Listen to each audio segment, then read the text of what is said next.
നമ്മൾ ഇന്ന് പുതിയൊരു ടോപ്പിക്കിലേക്ക് കടക്കുകയാണ്. നമ്മുടെ ഇന്നത്തെ ടോപ്പിക് എന്ന് പറയുന്നത് യൂണിവേഴ്സ് അഥവാ പ്രപഞ്ചം. അപ്പൊ നമുക്ക് ഇന്നത്തെ ക്ലാസ്സിൽ യൂണിവേഴ്സ് എന്താണെന്നും അതിന്റെ പ്രത്യേകതകൾ എന്തൊക്കെയാണെന്ന് നമുക്ക് നോക്കാം. What is the universe? എന്താണ് പ്രപഞ്ചം അല്ലെ? അതിനു മുന്നായിട്ട് നമുക്ക് കുറച്ച് വാക്കുകൾ പരിചയപ്പെടാം. ഫസ്റ്റത്തെയാണ് കോസ്മോളജി. എന്താണ് cosmology? Study of the universe അല്ലെ, യൂണിവേഴ്സിനെ കുറിച്ചുള്ള പഠനത്തിനെയാണ് എന്ത് പറയുന്നത്? കോസ്മോളജി എന്ന് പറയുന്നത്. അടുത്തത് യൂണിവേഴ്സ് അല്ലെ, നമ്മുടെ യൂണിവേഴ്സ് എന്ന് പറയുമ്പോൾ അല്ലെങ്കിൽ പ്രപഞ്ചം എന്ന് പറയുമ്പോൾ അതിൽ എന്തെല്ലാം ഉൾപ്പെട്ടിട്ടുണ്ട്? All celestial bodies, that is stars, planets, satellites, asteroids, meteors, comets, gases and dust, ഇതെല്ലാം ഉൾപ്പെടുന്നതാണ് എന്ത്? യൂണിവേഴ്സ് എന്ന് പറയുന്നത്. അടുത്തത് ആരാണ്? ആസ്ട്രോണമേഴ്സ്. ആസ്ട്രോണമേഴ്സ് ആരാണ്? Astronomers define the universe as all of spaces and everything in it അല്ലെ, നമ്മുടെ യൂണിവേഴ്സിൽ എന്തൊക്കെയുണ്ടോ അതിനെ കുറിച്ചെല്ലാം പഠനം നടത്തുന്നത് ആരാണ്? ആസ്ട്രോണമർ. അപ്പൊ നമ്മൾ എന്തൊക്കെ പറഞ്ഞു? കോസ്മോളജി അല്ലെ, യൂണിവേഴ്സ് എന്ന് പറയുമ്പോൾ അതിൽ എന്തൊക്കെ ഫാക്ടേഴ്സ്, എന്തൊക്കെ സാധനങ്ങൾ ഉൾപ്പെട്ടിട്ടുണ്ട്, പിന്നെ എന്താണ്? ആസ്ട്രോണമർ. ഇത്രയും നമ്മൾ നോക്കി. അടുത്തത് ബിഗ് ബാങ് തിയറി അല്ലെ, നമ്മുടെ യൂണിവേഴ്സുമായി ബന്ധപ്പെട്ടുള്ള തിയറിയാണ് ഇത് ബിഗ് ബാങ് തിയറി എന്ന് പറയുന്നത്.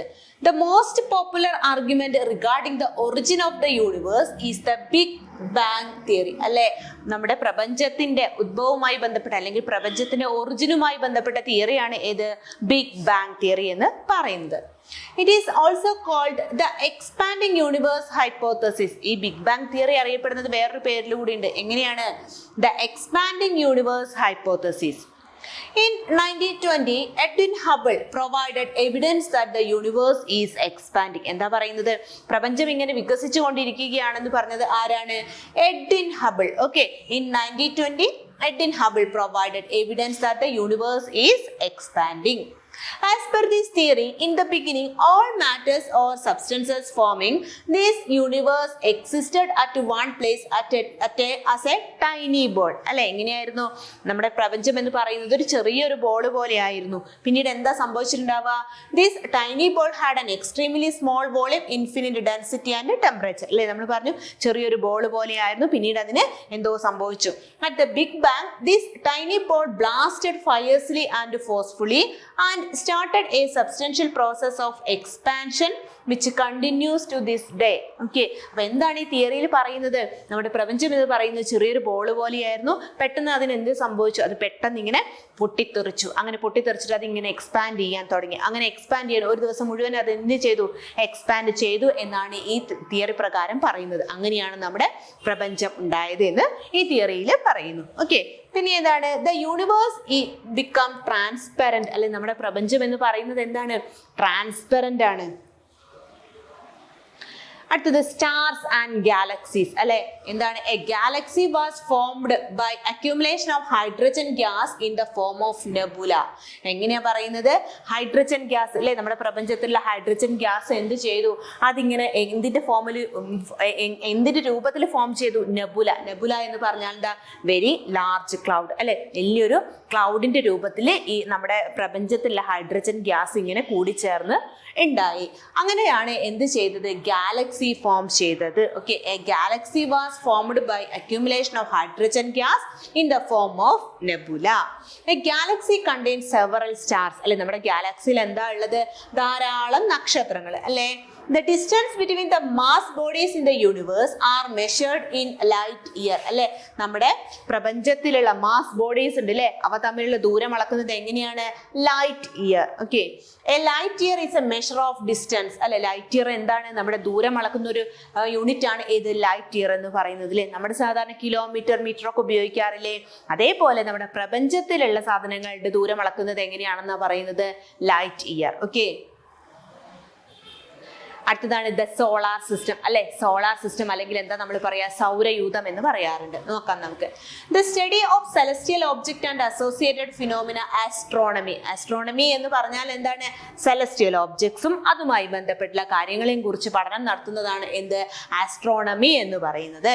The planets in the solar system can be arranged in the order of their increasing distance from the sun as Mercury, Venus, Earth, Mars, Jupiter, Saturn, Uranus and Neptune. എന്താ പറയുന്നത്? നമ്മുടെ solar സിസ്റ്റത്തിൽ അല്ലെ, solar സിസ്റ്റത്തിൽ എന്തുണ്ട്? ധാരാളം ഗ്രഹങ്ങളുണ്ട് അല്ലെ, അല്ലെങ്കിൽ നമ്മൾ എന്ത് പറയും അതിന്? പ്ലാനറ്റ്സ്, ആ പ്ലാനറ്റ്സ് എന്താണ്? സൂര്യനിൽ നിന്നുള്ള അകലം അല്ലെ, സൂര്യനിൽ നിന്നുള്ള അകലം അനുസരിച്ചിട്ട് അതിനെ എങ്ങനെയാണ് ഓർഡർ ചെയ്തേക്കുന്നത്? Mercury, Venus, Earth, Mars, Jupiter, Saturn, Uranus and Neptune. Okay, അടുത്തത് the only star in our solar system is the sun അല്ലെ, നമ്മുടെ സോളാർ സിസ്റ്റത്തിൽ നമ്മുടെ സൗരയൂഥത്തിലുള്ള ഒരേ ഒരു നക്ഷത്രം എന്ന് പറയുന്നത് ആരാണ്? സൂര്യനാണ്. അപ്പൊ സൂര്യൻ എന്താണ്? ഒരു നക്ഷത്രമാണ്. The nearest star to the earth sun അല്ലെ, ഭൂമിയോട് ഏറ്റവും അടുത്തുള്ള നക്ഷത്രവും ഏതാണ്? സൂര്യനാണ്. Apart from the sun the star that is closest to the earth Alpha Centauri. അപ്പൊ എന്താണ് ആൽഫ സെഞ്ചുറി എന്നാ പറയുന്നത്? നമ്മൾ നോക്കുമ്പം സൂര്യൻ കഴിഞ്ഞാൽ ഭൂമിയോട് ഏറ്റവും അടുത്തുള്ള നക്ഷത്രത്തിന്റെ പേരാണ് എന്ത്? ആൽഫ സെഞ്ചുറി എന്ന് പറയുന്നത്. All the 8 planets of the solar system move around the sun in a fixed path called orbits. എന്താണ് ഓർബിറ്റ്സ് എന്ന് പറയുന്നു? നമ്മൾ പറഞ്ഞു സൗരയൂഥം അല്ലെ, നമ്മുടെ സോളാർ സിസ്റ്റം. ആ സോളാർ സിസ്റ്റത്തിൽ ഈ പ്ലാനറ്റ്സ് എല്ലാം ആരെയാണ് ചുറ്റുന്നത്? നമ്മുടെ സൂര്യനെ അല്ലെ. അങ്ങനെ ഈ പ്ലാനറ്റ്സ് എല്ലാം ചുറ്റുന്നതിന് ഒരു ഫിക്സഡ് ആയിട്ട് ഒരു പാത്ത് ഉണ്ട് അല്ലെ, അതിനെയാണ് എന്ന് പറയുന്നത് ഓർബിറ്റ്സ് എന്ന് പറയുന്നത്. നോക്കിക്കേ, ഇതാണ് നമ്മുടെ സൗരയൂഥത്തിന്റെ ഒരു മാതൃക എന്ന് പറഞ്ഞിട്ടുണ്ട്. എങ്ങനെയാ? സൂര്യൻ ഇവിടെയുണ്ട്. സൂര്യനെ എന്ത് ചെയ്യുന്നു? ഈ പ്ലാനറ്റ്സ് എല്ലാം ഇങ്ങനെ ചുറ്റിക്കൊണ്ടിരിക്കുന്നു. കണ്ടേ, സൂര്യന്റെ ഏറ്റവും അടുത്തുള്ളത് ആരാണ്? മെർക്കുറി. മെർക്കുറി സൂര്യനെ ഇങ്ങനെ ചുറ്റുന്നു. പിന്നെ ആരാ വരുന്നത്? വീനസ്. പിന്നെയോ earth, mass, Jupiter, Saturn, Uranus, Neptune. ഇതെല്ലാം എന്ത് ചെയ്യുന്നുണ്ട്? സൂര്യനെ ഇങ്ങനെ ചുറ്റിക്കൊണ്ടിരിക്കുകയാണ്. ഇതിനെല്ലാം ഒരു പാത്ത് ഉണ്ടല്ലേ, ഫിക്സഡ് ആയിട്ടുള്ള ഒരു പാത്ത് ഉണ്ട്. ആ പാത്തിലൂടെ മാത്രമേ ഈ ഒരു പ്ലാനറ്റ്സ് ഇങ്ങനെ കറങ്ങുള്ളൂ. ആ ഫിക്സഡ് പാത്തിനെയാണ് എന്ത് പറയുന്നത്? ഓർബിറ്റ്സ് എന്ന് പറയുന്നത്. അടുത്ത് നോക്കാം, ദ സൺ അല്ലെ, നമ്മുടെ സൂര്യൻ. സൂര്യൻ എന്ന് പറഞ്ഞാൽ എന്താണ്? നമ്മൾ പറഞ്ഞു എന്തായിരുന്നു? ഒരു സ്റ്റാർ ആണ് അല്ലെ, ഭൂമിയോട് ഏറ്റവും അടുത്തുള്ള നക്ഷത്രം എന്ന് പറയുന്നത് സൂര്യനാണെന്ന് പറഞ്ഞു. നോക്കിയേ, the sun is the largest body in the solar system. നമ്മുടെ സോളാർ സിസ്റ്റത്തിലെ ഏറ്റവും വലിയ ലാർജസ്റ്റ് ബോഡി എന്ന് പറയുന്നത് ആരാണ്? സൂര്യനാണ്. It is an ultimate source of energy for life on earth അല്ലെ, നമ്മുടെ ഭൂമിയിൽ ജീവൻ നിലനിൽക്കാൻ ആവശ്യമായിട്ടുള്ള ഒരു എനർജി തരുന്നത് ആരാണ്? സൂര്യനാണ്. Hydrogen and helium are the main gases present in the sun അല്ലെ, നമ്മുടെ സൂര്യനിൽ കാണപ്പെടുന്ന ഗ്യാസസ് ഏതൊക്കെയാണ് കൂടുതലായിട്ട് മാറിക്കുള്ളത്? ഹൈഡ്രജനും ഹീലിയവും. The process of nuclear fusion forms the heat and light in the sun അല്ലെ, നമ്മുടെ സൂര്യനിൽ ചൂടും പ്രകാശവും ഉണ്ടാവാനുള്ള കാരണം എന്താണ്? ആ ഒരു പ്രോസസ്സിന് പറയുന്ന പേരാണ് എന്ത്? ന്യൂക്ലിയർ ഫ്യൂഷൻ എന്ന് പറയുന്നത്. Matters in the sun existed in a plasma state അല്ലെ, മാറ്റേഴ്സ് നമ്മുടെ സൂര്യനിലുള്ള മാറ്റേഴ്സ് ഏത് സ്റ്റേറ്റിലാണുള്ളത്? Plasma state. The photosphere is the visible part of the sun അല്ലെ, സൂര്യനെ നമ്മൾ കാണുന്ന ഭാഗം ഏതാണ്? Photosphere. The photosphere is the visible part of the sun. നമ്മൾ നോക്കുമ്പോൾ കാണുന്നത് സൂര്യന്റെ ഏത് ഭാഗമാണ്? ഫോട്ടോസ്ഫിയർ ആണ് അല്ലെ. പിന്നെയോ the outer layer of the sun the corona അല്ലെ, സൂര്യന്റെ ഏറ്റവും ഔട്ടർ ലെയർ അല്ലെങ്കിൽ സൂര്യന്റെ ഏറ്റവും പുറമെയുള്ള ലെയർ എന്ന് പറയുന്നത് ആരാണ്? കൊറോണ.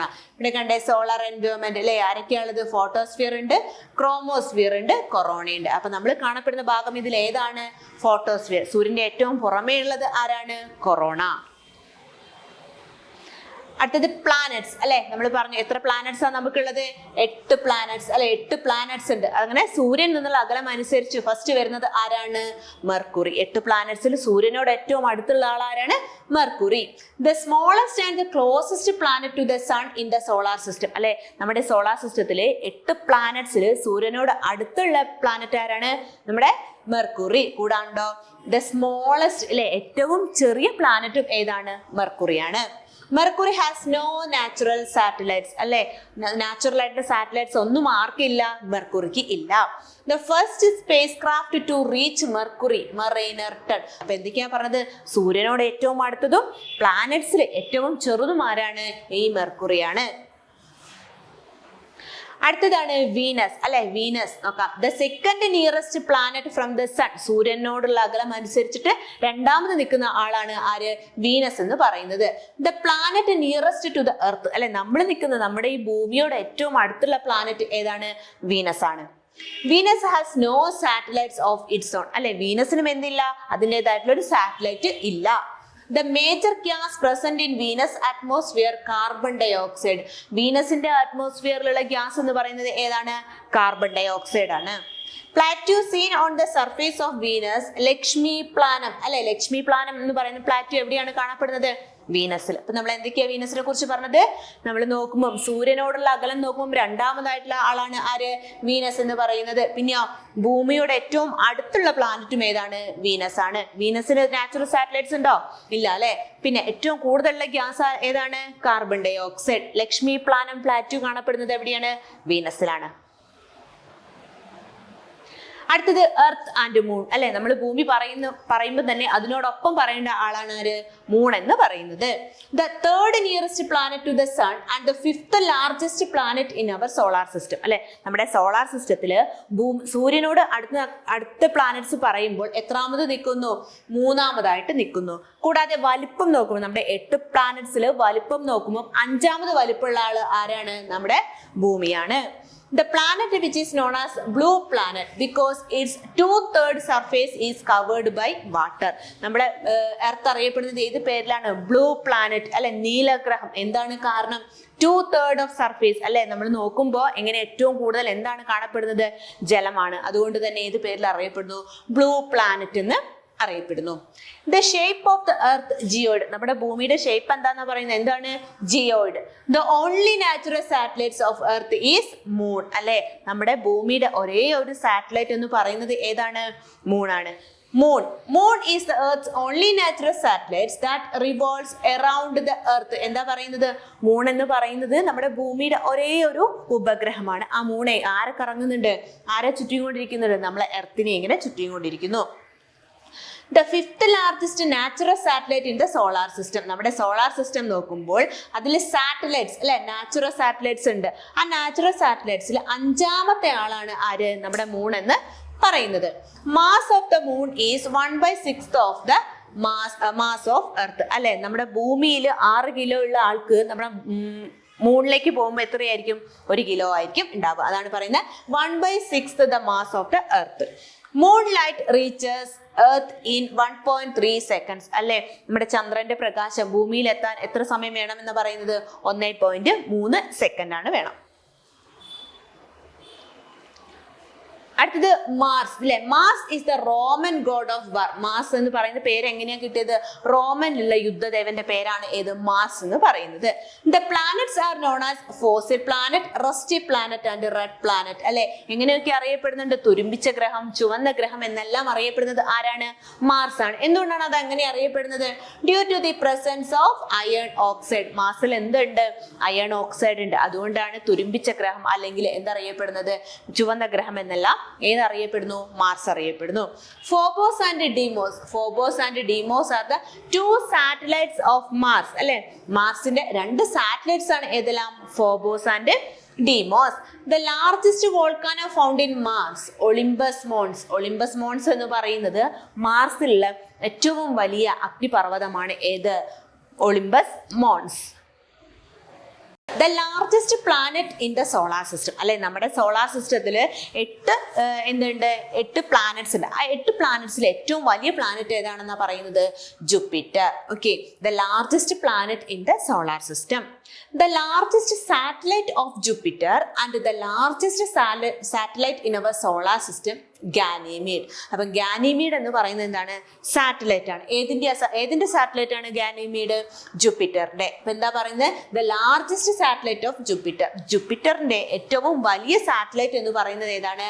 ഗാനിമീഡ്. കൂടാതെ and the largest satellite in our solar system അല്ലെ. നമ്മുടെ സോളാർ സിസ്റ്റത്തിലെ ഏറ്റവും വലിയ സാറ്റലൈറ്റും ഏത് തന്നെയാണ്?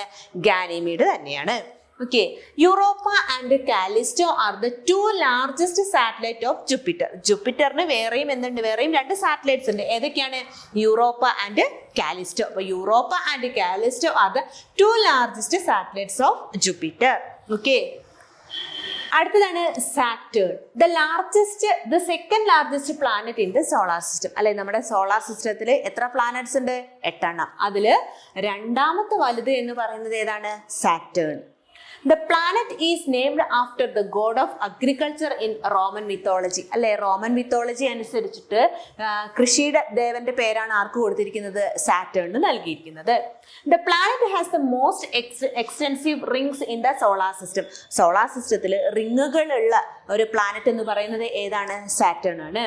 The first scientist who observed Saturn rings through his first telescopic observation of this planet, Galileo Galilei. എങ്ങനെയാ പറയുന്നത്? നമ്മുടെ സാറ്റേണിൽ റിങ്ങുകൾ ഉണ്ട് അല്ലേ? ആ റിങ്ങുകളെ ആദ്യം കണ്ടുപിടിച്ചത് ആരാണ്? Galileo Galilei. ആദ്യമായിട്ട് ടെലസ്കോപ്പിലൂടെ സാറ്റേണിന്റെ റിങ് കണ്ടുപിടിച്ച ആളാണ് ആര്?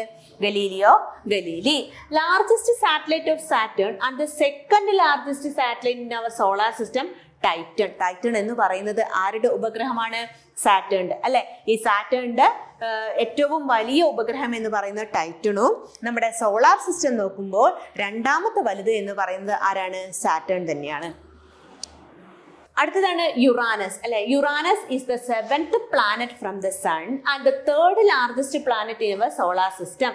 അപ്പൊ എന്താണ് പറയുന്നത്? യുറാനസ് എന്ന് പറയുമ്പോൾ എങ്ങനെ സൂര്യൻ നിന്നുള്ള അകലം അനുസരിച്ച് നമ്മൾ ഓരോ പ്ലാനറ്റ്സിനെയും പറയുന്നുണ്ട്. അങ്ങനെ സൂര്യൻ നിന്നുള്ള അകലം നോക്കുമ്പോൾ നമ്മുടെ യുറാനസ് എത്രാമത്തായിട്ടാണ് നിൽക്കുന്നത്? 7ാമത് അല്ലെ, 7th പ്ലാനറ്റ്. പിന്നെയോ വലിപ്പത്തിനനുസരിച്ച് നോക്കുമ്പോഴോ 3rd ലാർജസ്റ്റ് പ്ലാനറ്റ് അല്ലെ. വലിപ്പം അനുസരിച്ച് എത്രാമതാണ് യുറാനസ് വരുന്നത്? 3ാമത്. Uranus was discovered by William Herschel. അപ്പൊ ആരാ കണ്ടുപിടിച്ചത് യുറാനസ്? William Herzl.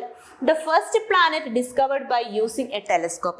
ആദ്യമായിട്ട് ടെലസ്കോപ്പിലൂടെ കണ്ടുപിടിച്ചിട്ടുള്ള പ്ലാനറ്റ് ആണ് ഏതെന്ന് പറഞ്ഞിട്ടുണ്ടെങ്കിൽ Uranus. The planet is known as the rolling planet or lying planet. എങ്ങനെയെല്ലാം അറിയപ്പെടുന്നുണ്ട്? ഉരുളുന്ന ഗ്രഹം അല്ലെങ്കിൽ കിടക്കുന്ന ഗ്രഹം എന്നെല്ലാം അറിയപ്പെടുന്നത് ആരാണ്? Uranus. Also known as green planet. എങ്ങനെയും കൂടെ അറിയപ്പെടുന്നുണ്ട്? Green planet. അപ്പം നമ്മുടെ യുറാനസ് അറിയപ്പെടുന്ന പേരുകൾ എങ്ങനെയൊക്കെയാണ്? Rolling planet, lying planet, green planet. ആരാണ് കണ്ടുപിടിച്ചത്? William Herschel. പിന്നെന്താണ് പ്രത്യേകത? ആദ്യമായിട്ട് ടെലസ്കോപ്പിലൂടെ കണ്ടുപിടിച്ചതും ആരെയാണ്? യുറാനസിനെയാണ്. അടുത്തത് നെപ്റ്റ്യൂൺ അല്ലെ. Neptune. In Roman mythology Neptune is the god of the sea, farthest planet from the sun in our solar system. എന്താണ് പറയുന്നത്? നെപ്റ്റ്യൂണിന് ആര് പേര് നൽകി? എങ്ങനെയാ പേര് കിട്ടിയത്? നെപ്റ്റ്യൂൺ എന്ന് പറഞ്ഞാൽ റോമൻ മിത്തോളജി അനുസരിച്ചിട്ട് ഗോഡ് ഓഫ് ദ സീ ആണ് ആര്? നെപ്റ്റ്യൂൺ എന്ന് പറയുന്നത് അല്ലെ. പിന്നെയോ farthest planet from the sun, സൂര്യൻ നിന്നുള്ള അകലം അനുസരിച്ചിട്ട് സൂര്യനോട് ഏറ്റവും അകലെയുള്ള പ്ലാനറ്റ് ഏതാണ്? നെപ്റ്റ്യൂൺ ആണ്.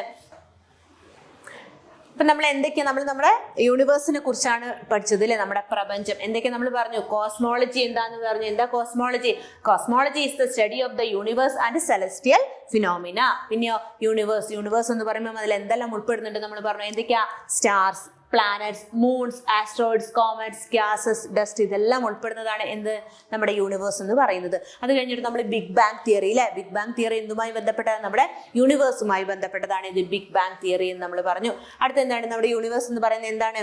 എക്സ്പാൻഡ് ചെയ്യുകയാണെന്ന് പറഞ്ഞു. ആരാ അങ്ങനെ ഒബ്സർവ് ചെയ്ത ആളാരായിരുന്നു? Edwin Hubble. പിന്നെയോ ഗാലക്സി നമ്മൾ പറഞ്ഞു അല്ലെ. ഗാലക്സി എന്താണ്? ഗാലക്സി എന്ന് പറഞ്ഞാൽ അതിൽ ആരുണ്ട്? കൂടുതലും എന്താണുള്ളത്? സ്റ്റാർസ് അല്ലെ, formed from hydrogen gas clouds എന്ന് നമ്മൾ പറഞ്ഞു. പിന്നെയോ ലൈറ്റ് ഇയർ എന്തളക്കുന്നതാണ്? Light year used to measure distance in the universe അല്ലെ. പിന്നെയോ സൺ എന്താണ്? സൺ എന്ന് പറയുന്നത് നമ്മുടെ സോളാർ സിസ്റ്റത്തിലെ ഒരേ ഒരു നക്ഷത്രമാണ് ആര്? സൺ എന്ന് പറയുന്നത്. All planets revolve around the sun in orbits അല്ലെ. നമ്മൾ പറഞ്ഞു 8 പ്ലാനറ്റ്സ് ഉണ്ട്. ഇതെല്ലാം ആരെ ചുറ്റുന്നുണ്ട്?